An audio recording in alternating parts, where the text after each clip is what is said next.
and some collaborative efforts amongst you and your team just to get things ready for the coming school year. I know working together makes things a lot easier. So if there's ever, hopefully this presentation is a part of that planning for next year. And I'm going to walk you through a little bit of our journey. But the first thing I wanted to do, for those of you that are willing to open up your mics and comment, the first thing I was going to ask is if you could give me one word that would describe what you believe your school or one of the schools in your district, if you're a district leader, if you're just what your district is all about. But in one word, if you could just summarize, what is it that your school or your school community is all about?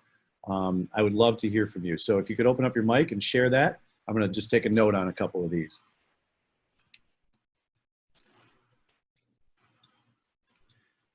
I can pick on Corey. It says he's connecting to audio. But John, Molly, Melissa, or Vicky, any of you guys want to share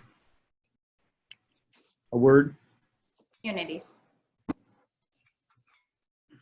Say that again, Molly. Unity. Unity. Community? Unity, I think I heard. Oh, unity, okay. Yep. Awesome. Thank you, Molly. And if the others don't want to share, if you have a word that you're thinking of, my question is always to folks that I talk to about this topic is, well, do your students know that word? Do they know that that's a value in your district?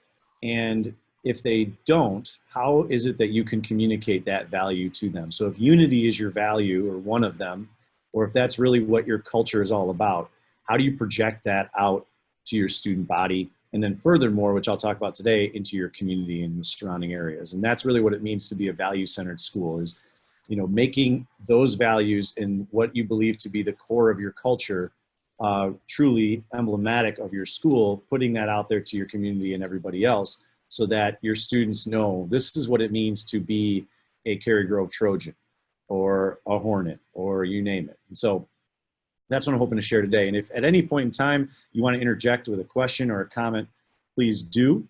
My style is I'm not used to just speaking for 40 straight minutes, but I am going to try and share as much as I can today to help you in this process of becoming a value-centered school community. So I'll cut to the chase.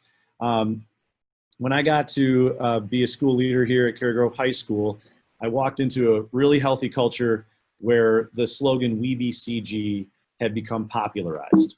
And so as we go through this presentation, you'll see that slogan a lot, "We Be CG." This is our school student body here. And that slogan was really used in many different ways. Students would use it every once in a while, saying "We Be CG" as a sense of pride. We'd see it on Twitter as a hashtag, "We Be CG," when they were accomplishing something. Students, staff, etc., had accomplished something. It was a sense of pride. It was attached to all of these photos that I had found on Twitter over the course of time. And so when you look at these and you think about that slogan of "We Be CG," it's catchy and it's fun, but there was really nothing behind it. And so the question became, well, what does it actually mean to be CG? And so I would ask you all to think about that too. What does it actually mean to be a Trojan or to be a Hornet or to be an Eagle or a Sequoit or something like that?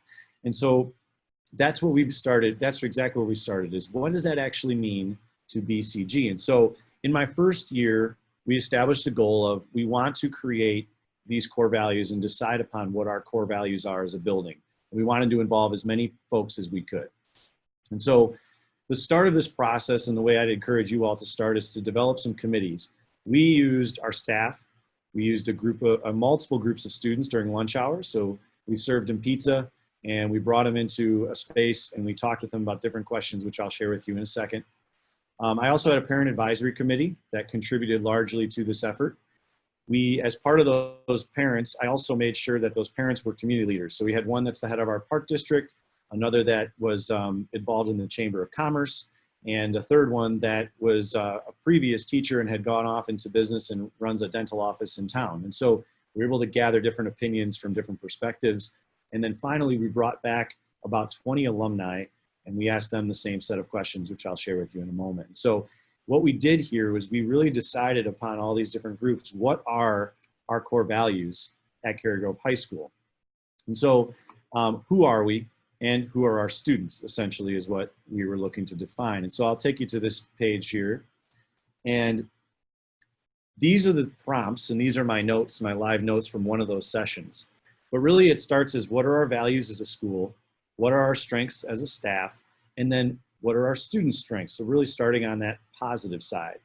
But then furthermore, we wanted these values to really determine the development we wanted to see in our students before they went off after high school. What I mean by that is, we didn't just want these values to be things that were meaningful to us. We also wanted these to be things that were meaningful in the workplace and in the world around us outside of the bubble of Cary Grove. So that's why it was important to get business input as well. So I want you to think about it as a way of combining these, what we call 21st century skills, and we've adapted to calling them essential life skills, with our values as a school. And so you're not just developing these things in kids, you're also developing them with a purpose. This is to prepare you to be life ready. And yes, academics play a role in that, but we care more about developing honorable students than honor students, essentially. And so that was kind of our slogan, and it was based on an old quote of, we're developing honorable kids, not just honors kids. And so those prompts are shared with you there as well. I'm sorry, I lose my mouse every once in a while, so I gotta bring it back here. So that was our first meeting, and in those first meetings, it was really about defining who we are and what we want to see out of our students. This conference being about empathy is important because that was one of the things that was named as lacking in our students, was a sense of empathy. And that was actually during the time of a very controversial presidential election. And so it was really at the forefront of the minds of our staff and our parents that our students are really lacking this ability to empathize with others and share thoughts while still being sensitive to those around them. And it was the nature of our society at that time. And so empathy essentially is built into our sixth pillar of citizenship.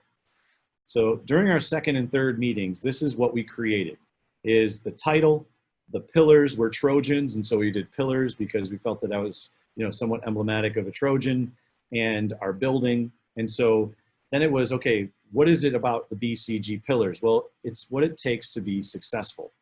So what we say is the first 5 pillars really culminate into becoming a great citizen. And that's the ultimate goal, is to create students that are great citizens, that are able to work together. And this is all empathy, value others, trust others, serve others, and practice acceptance. And the question becomes around a lot of these is, well, how do you teach them? And we'll get to that in a moment here too, because that's the crux of my presentation that I want to make sure I convey to you all is, these aren't just things we hang on the walls. These are things that are going to become a part of our everyday curriculum. And so you can see here under each of our core values of self-advocacy through citizenship, we've also created some descriptors, if you will, or indicators of what those things are. And I think that's an important point, is we can't just project words on a wall and tell kids this is what we value. We have to show them what those things actually look like in their day-to-day activities. And so that's why we created these descriptors, because and actually what we've started to do as of last year, we have all of our freshman English class teachers, the pillars are their first or second day of class, because you'd be surprised how many kids have no idea what the word integrity actually means and what self-advocacy means, for example. And so we actually have our English teachers going through and defining what these are to students, so they have a clear understanding of the actual the dialogue that we're using. So I would encourage you to think about that too. And in some ways, maybe we could have made these more simple. Maybe we could have only had 3 values, so it's easier to remember, because sometimes I do forget the 6, to be honest with you. But this is just what we had created during those second and third meetings, and what has become really pivotal in this whole movement is this image that you see in front of you. So the final meetings really focused on developing a plan to move forward. And I've linked that here, and you all have access to this as well. But these are our prompts for those last meetings, is where do we go from here? And so we decided on a number of different things, which I'll show you in my slide deck. But it becomes putting it on display and really developing awareness. And so the model that we've used always in my 3.5 years here for change is, year 1 is creation and awareness. Year 2 is implementation. And then year 3 and beyond is making whatever that change is part of your culture. So awareness, implementation, and culture. And I think that's from a book that I've read at some point. So it's not my idea. It is definitely stolen from someone else. But this gives you an idea as you scroll through these, what are some concerns that you have? And opening day, what does that look like? And so this core committee of people designed how we were going to move forward. And that was critical too. This wasn't an admin decision and top down. This was really built through these multiple committees of various stakeholders, which was really, really important, especially to our staff.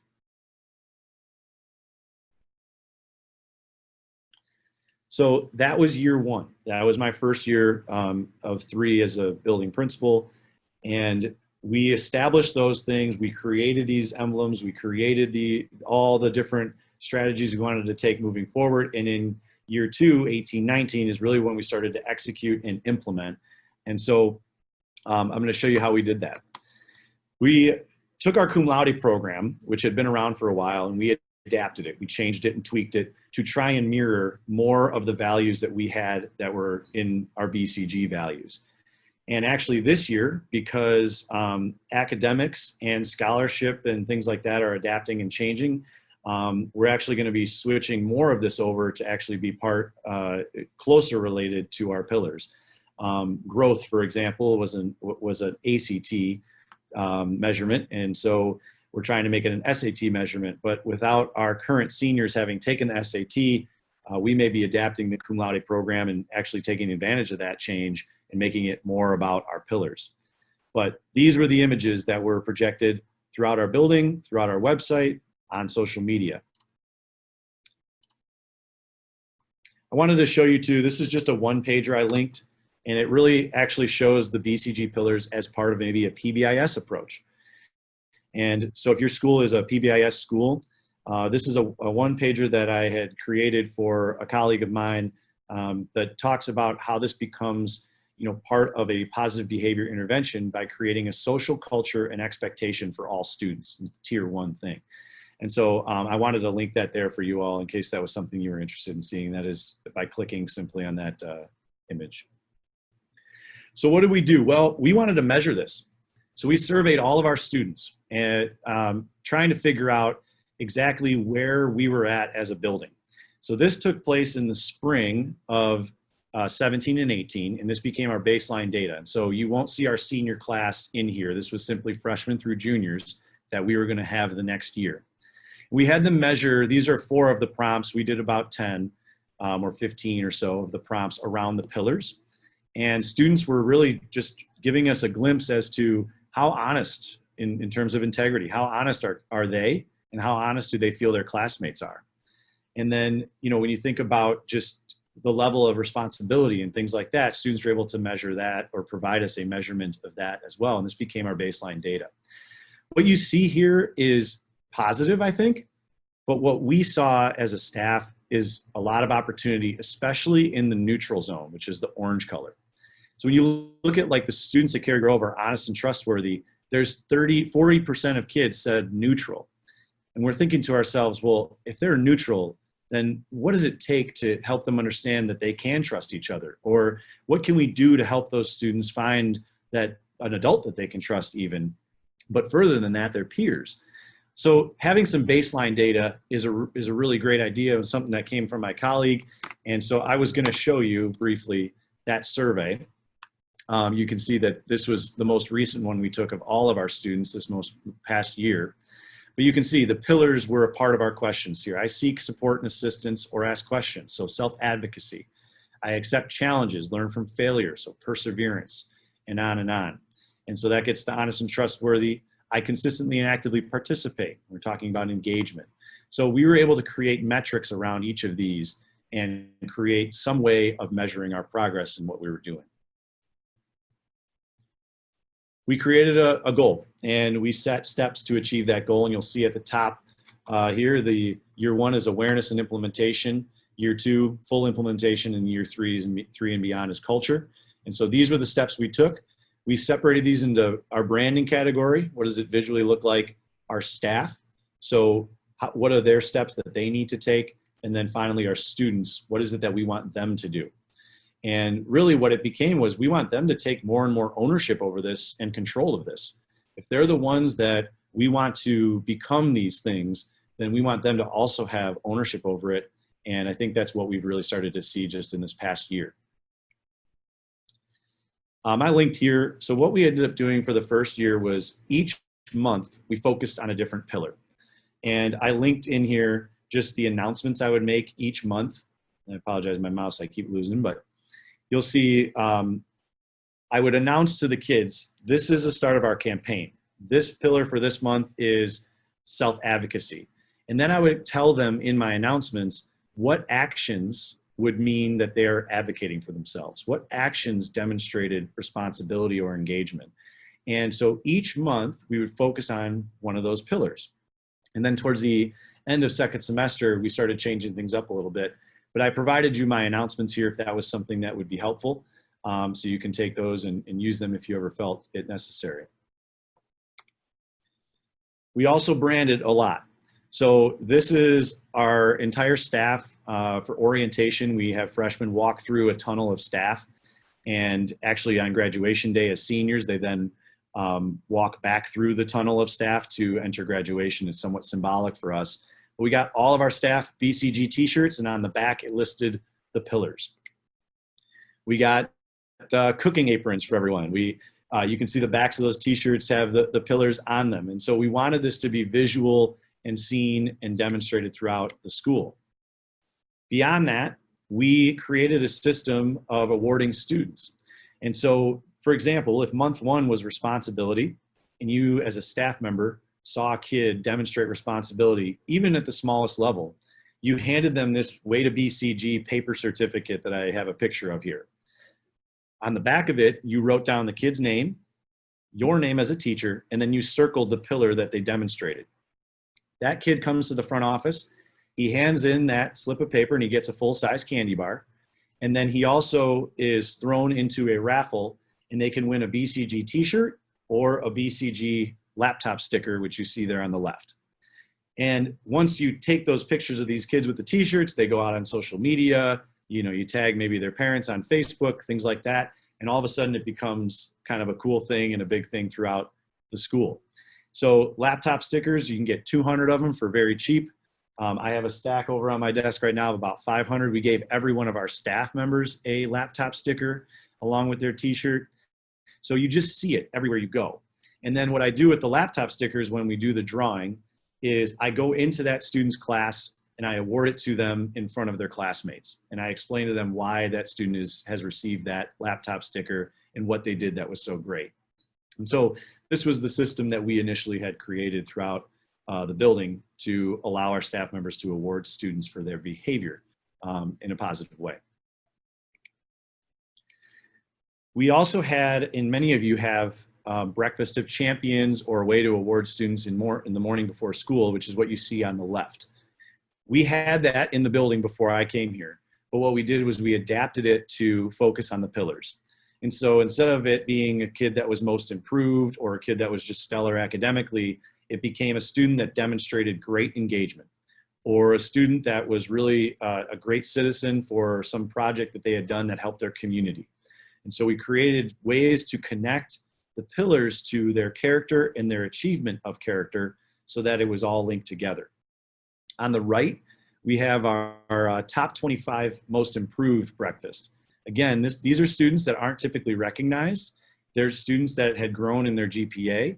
But what we did was instead of making it about GPA, we switched it and made it more about kids that were demonstrating the pillars. And again, you're getting a wide range of kids and types of kids, which is even better to me. And so we adapted each of what we already had going as celebrations into something that was more about our core values. Can I ask a quick question? Yeah, please do.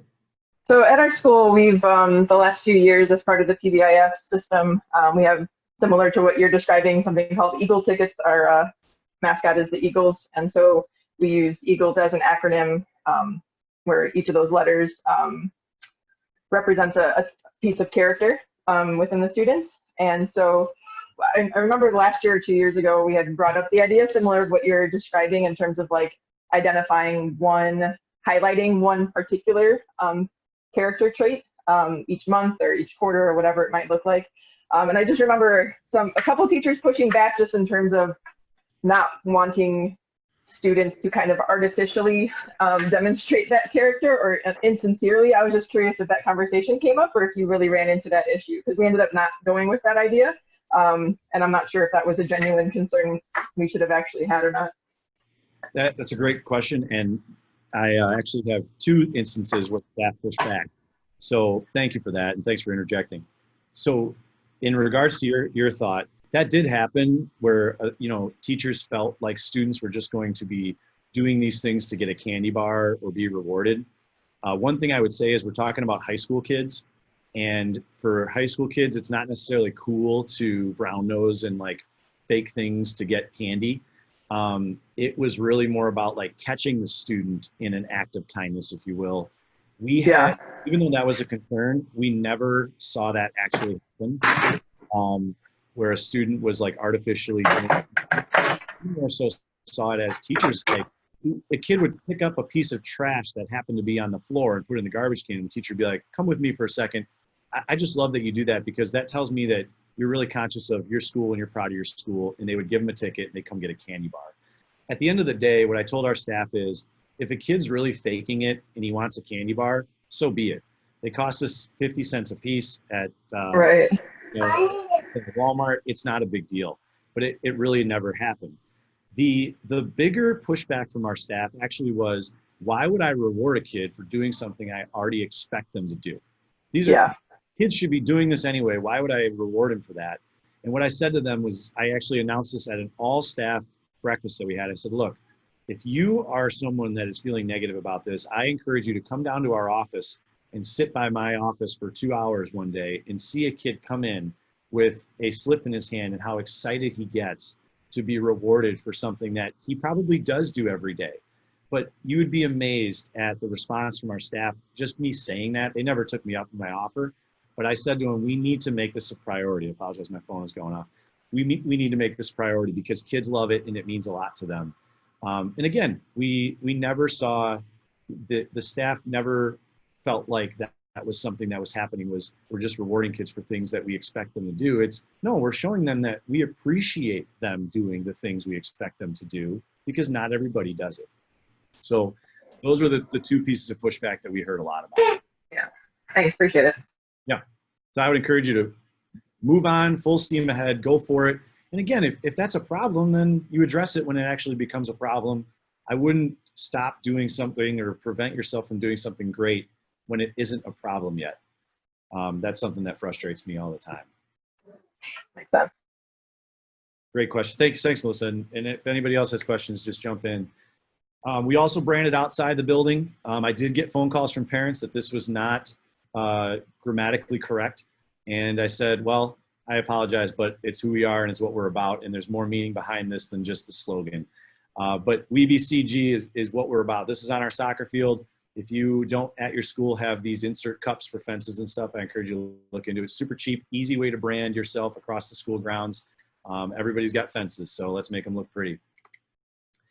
Moving into this past school year, 1920, which is only our second year of full implementation, really what became a part of this initiative was getting it out to more than just our school. And so that's where we're gonna move on from here. So it really becomes just about this initiative, but trying to expand it, kind of think about it on steroids, if you will, just making it bigger and better and more present. So we launched more of a campaign on Facebook, Twitter, and Instagram. And I actually began letting students take over those things. So I would give students ownership over each of those accounts, one student per, and they still had to review their postings with me, but their goal was to catch their peers doing things that showed our pillars. And so they would take pictures or video and they would come and show me. And in some cases they would catch the kid doing it and they'd be like, can I record you doing that again? So it did become somewhat artificial from time to time. But it was a really cool way. We first started having our National Honor Society kids take over. Then we moved into our Spark Club, which is kind of like an acceptance group. And then I went through each of our different activities and just said, hey, do you guys have 3 kids in your group that would like to take over for a week, a month? And we would go from there. But putting kids in charge. We created a Trojan Spotlight. I linked it there. And essentially what I would do is I would sit down with 2 students interview them about an accomplishment. This clip there is of our two dance captains that had gone down and competed at state. And we make it a We Be CG and what does it mean to be a Trojan kind of thing and just celebrate them, but put it out on YouTube. I've only done maybe 5 or 6 of those, and they usually get 300 to 400 views from mainly parents on Facebook. But it's just a great way to continue to get that out there, that message out there. Talked about putting students in charge. This infographic that you see here, where the Trojan loves Cary Grove, I actually stole this from walking through Target. They have a Target Cares campaign, and I looked at it on the wall, and I thought this would be so cool to have in our school as a way to show our citizenship. So what we did is I had one of our art students create this infographic, and it's in probably about a 4 by 8 foot banner when you immediately walk in our front entrance. So every community member that walks in our school sees this, and right above it, it says We Be CG, and then right below it, it has our pillars. So what this shows though is the pillars put into action. And again, I'm going to stress that you have to show kids that the pillars are more than just words, they are actions. And so this shows the actions taken by our students over the course of time and how that impacts our community in being really good citizens. So just an idea of give your kids ownership, put them in charge, and these are the things that they create. That banner cost us about 110 bucks. We didn't put a date on it for a reason, because we're gonna leave it up for 3 or 5 years and then we'll probably redo it. But it just is a great way to put your students and their actions at the forefront of each of your campaigns. The pen that you see on the left is now this past year, students can actually recognize staff members for being CG. So the pen is what a staff member is given along with a thank you note from the student or from me, depending on if the kid feels comfortable. So a kid can come down to our office now and say, Mrs. Meyer is the best teacher. She is incredibly compassionate, and I feel like she's just a great example of engagement, and she's always in, she's always ready to go. And so I will, or the student will, write a note, and we give that staff member a pen. We present it in front of that class. And I think this year we awarded probably over 20 pens to staff members. So students taking the initiative to come down and award their teacher with what it means to be CG. So that was kind of a cool change this past year. This is getting beyond the school. So at the very beginning of the school year, I visited our Chamber of Commerce, which I do from time to time, and our Rotary Club. And I met with them and I handed them their own pillars poster. It was laminated, very nice. I also handed them a stack of those BCG slips that we changed up a little bit so that the area businesses could have them. So what you will now see if you walk around to different businesses in Cary and Fox River Grove is companies have put those pillars on their walls. So I'll give you an example. A sandwich shop down here has our pillar poster on the wall. And if a student is in there and they're wearing Cary Grove gear, or it's during our lunch hours and you could pretty much assume they're from Cary Grove, and they do something that shows responsibility, or they're honest about not paying or something like that, a staff member at that place of business can actually award them with a BCG slip. And they take that back to us at the school. Again, they get a candy bar and they get thrown in a raffle. Last year we had about 14, I think, of those where the businesses actually handed them to kids and kids brought them back to the building. I think most of those happened during lunch hours where kids were out at their place, eating whatever they're doing during lunch. And so a really great way to empower your community to become a part of your core values. So I think, I handed out maybe 100 of those posters, and I would say probably 30 to 50 of them are up in businesses. And I've gotten emails from those businesses saying, thank you so much. Can we get more of these? Our library has it up. The Park District Community Building has them up. They're all over the place. So then the question became from parents, well, we want these. So our parents were saying, we want something for our house. So what you see on the bottom right there is a yard sign. And that was designed by another art student to be a small yard sign that can be placed in the lawn of our students. So this year we created 50 of those, and we actually awarded them to kids that were demonstrating 3 or more of the pillars throughout the year. And so they would stick them in their yard, and They're virtually indestructible, so they can last through seasons. They were a little bit more expensive than, you know, your standard piece of swag, but again, they last a long time. And now when you drive through our neighborhoods here in Cary and Fox River Grove, you see those signs. Next year, our plan is to actually offer those up to anyone that wants to purchase one. And then that way people can just buy them, and that brand becomes a bigger part of our community, and we're going to award students with something else. So just making that brand part of who you are and part of everything you hand out. And that means your values are now beyond your building. I say make it part of your swag. Anytime we have community members come in, whether they're doing like mock interviews or something, we will hand them our BCG pen or a coffee mug, things like that. And oftentimes we'll put the pillars on different things. But again, these aren't just words, there are actions behind those. And so we try to create ways for our community to get involved in our initiatives. So where do we go from here? And essentially, this gets to this idea of empathy, because at the end goal is to make our students better citizens. And in order to be the best citizen, you have to possess empathy. So, you know, beyond our freshman teachers talking with students about the actual vocabulary of the pillars, we are moving forward this coming year with all the COVID stuff. It may be something we postpone a little bit because we want to hand more to our teachers, but our goals for this year are to make the pillars more a part of the classroom experience. So what does that mean? Well, what we've landed on here are different activities that happen in the classroom that help more intrinsically build empathy in our students.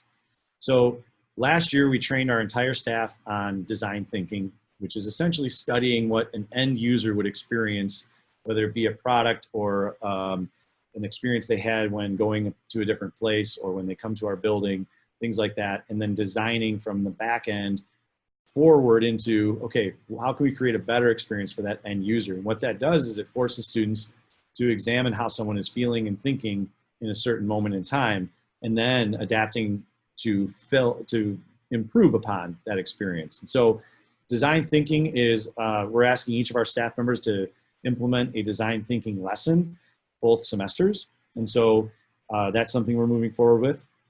Also, we are encouraging staff to be explicit with the pillars as actual goals and daily targets.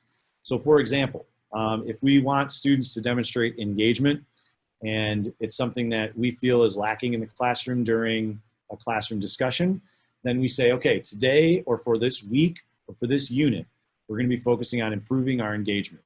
What does that mean? Well, specifically, we need to engage more in our academic discussions.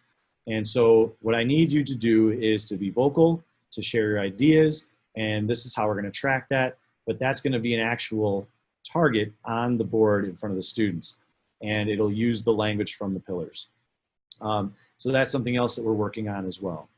When it comes to citizenship and learning from others, learning to accept others, you think about cooperative learning. So how do we collaborate in a way that's respectful of others and in a way that is honoring everybody's different opinions and skill sets? So cooperative learning naturally gets towards that idea of empathy and citizenship as well. And so we're going to work within each of our departments to try and figure out ways through our department chairs to fit daily targets in that include the pillars into some of these activities. Role playing and self-reflection also get to that same idea of the end user. What does it look like when a person experiences this activity or this emotion, and have kids role play through that so they get a true experience, and then design what that might look like to improve upon it. So these are the ways that our division leaders and our department chairs are trying to work with staff to implement the pillars at the classroom level. And I apologize for being vague. This hasn't happened yet. So this is something that we're working forward this year and trying to get happening in each of our different areas. Now, this is a challenge for our staff because it's two-part. It's involving the pillars, but it's also SEL. And our staff is not completely fluent in SEL yet. I would say that most of them don't even know that the state has SEL standards and what those are. And so that's why I say that this is just the beginning of what we hope to accomplish in the months to come. So wanted to give you a glimpse into that. But we want our pillars to be more than just something we honor in students. We want it to be something we actually develop in students, which is a major hurdle to cross. And so that's something that we're working forward right now. I'll be cognizant of our time here. The last couple things here is we're studying this generation of students with our staff, because these pillars are not necessarily something that's easy for them to develop and possess and to maintain. So I would encourage you all to look at resources from Tim Elmore. He talks about this generation being epic. They're experiential, they like to participate, they love images and videos, and they're very connected. And I think now more than ever, we're seeing this as a need for them. But on the other side of that, this generation from the same resource is also sleepless. They have anxiety, fear of missing out, fear of better options. I've linked all these resources for you all to look at. This is where we're starting with our staff is if we're going to be implementing the pillars and social emotional learning into our classrooms, we first have to understand the students that we're serving a little bit better. So this is where we're going to start this year. Like I said, it's about awareness first. And so this is how we're linking the pillars with social emotional capacity in our students and trying to develop that.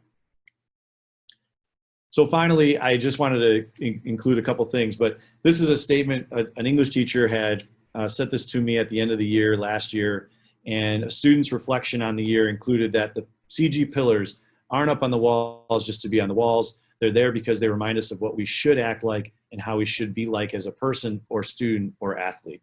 This means a lot to me. This is a freshman, and I know that this student now fully understands the pillars and also understands how they can be a really good contributing member of our culture and how they can develop those things throughout our school in the future. So it's developing leadership.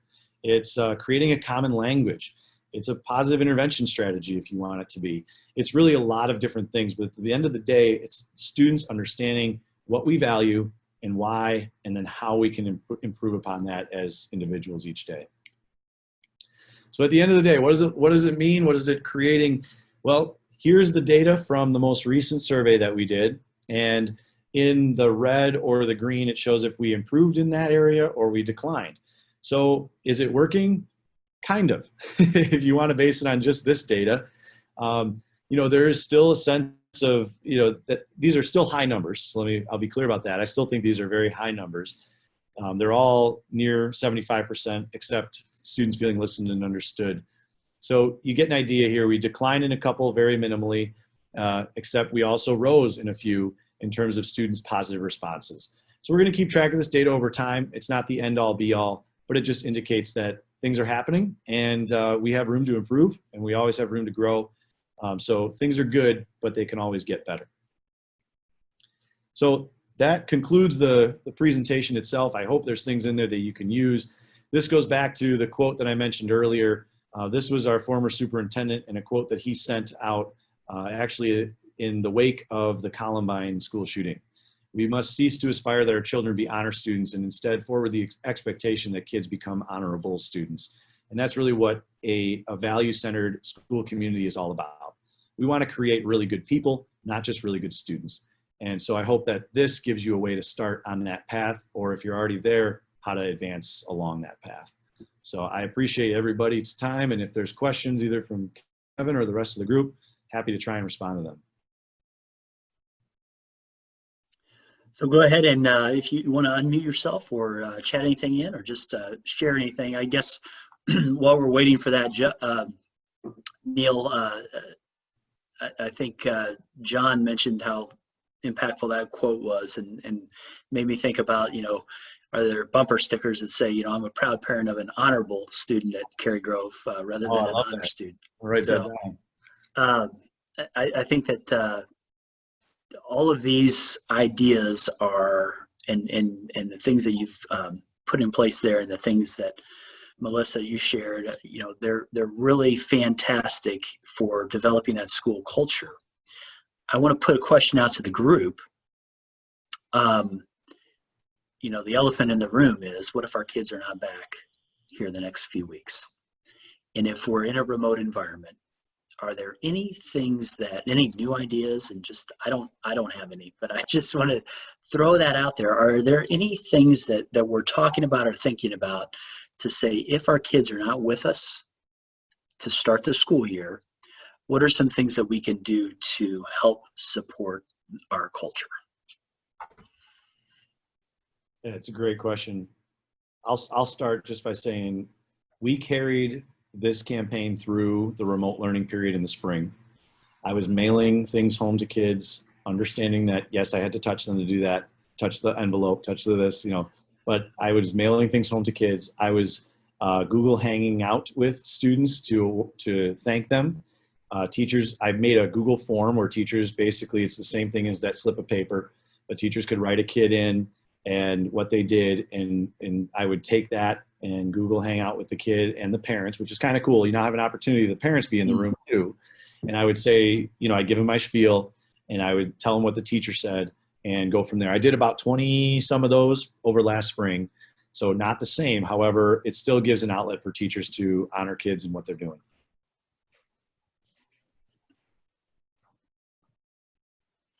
Anybody else have any thoughts? Yeah. Can you guys hear me? Yep. I think the most thing that I brought away from this was just being intentional with it across the board. And if you're not going to do that, I've seen many things try to be implemented for SEO and different things, but if you're not going to be intentional and you're not going to do it across the board, like you guys are doing, and brand it and put it in everywhere and everything, that's what makes it successful. And then you're not going to have everyone on board all the time, but at the end of the day, you'll get the majority of people going in the right direction, and that's how you organically grow anything in a school. So this is really awesome stuff. Thanks, John. I appreciate that. And make it about the team, right? I mean, I am not the person that created all this stuff. It's right. Thinking about that team, and you get ownership in the hands of your staff and your students, then like you said, it's way more likely that something actually improves and happens. One thing that we really value as a school and kind of had as part of our school improvement plan a few years ago was just to have a stronger culture of celebration on all levels, and really trying to get away from solely celebrating academic achievement. And so the last couple of years on Thursday mornings, we would have a very brief but school-wide celebration in our gymnasium area, and teachers would submit character celebrations and things like that. And so to try to keep that going during the spring when we went to remote learning, we did the same thing, but it was through an email. So again, I would contact teachers at the beginning of the week. They would send me, it could be celebrations of learning to cool things that kids were doing with the virtual learning, but also character celebrations that came out through it. And we would send that out, and I would compile an email that was, as visually engaging as it could be, with pictures and stuff that the teachers would send in, and we would send that out every Thursday just to try to keep consistent with what we had been doing in the school building. And a lot of the parents especially really appreciated that. I love that. That's a great idea. Brings everybody together too. One of the things that our sister school did, Crystal Lake Central, so we get one laptop sticker, the same one. What they did is kind of like an Ohio State helmet model, where they created small little stickers for each of their Tiger Pride words, and they give kids those little stickers, and they can like earn all 5 of them or 6 of them. So that's another way to do it too. Just popped in my head. But as far as like gathering people together, like you said, Melissa, that's awesome. And that's something too that it shows not only are you willing to dedicate time to it, but time where everybody's together, I think is absolutely crucial, and a great way to keep that pride alive and keep people together and that sense of connection around your values. That's awesome.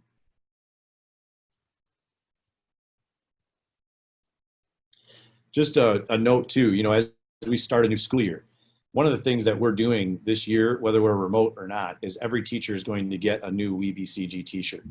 I would encourage you to think about, what are the things that might have become stale, and how can you refresh them or rebrand them? This is something that we're only going into, our 3rd year of it next year. But already, we have new staff members, we have people that have transitioned buildings, we have people that have worn their shirt to have holes in it. And so it's just like, how can we keep this going and it's really about reminding people what is our core, who are we at our core. And so we're going to give teachers a WeBCG t-shirt, a new one, and that's going to be our opening day, whether it's via Zoom or in the auditorium. It's going to be, let's remind ourselves of who we are and what we're about, and let's talk about Kevin's question as a staff. How can we keep these values really at the forefront of what we're doing if we are remote or hybrid or whatever it is? So just reminding people and refreshing what has already been done.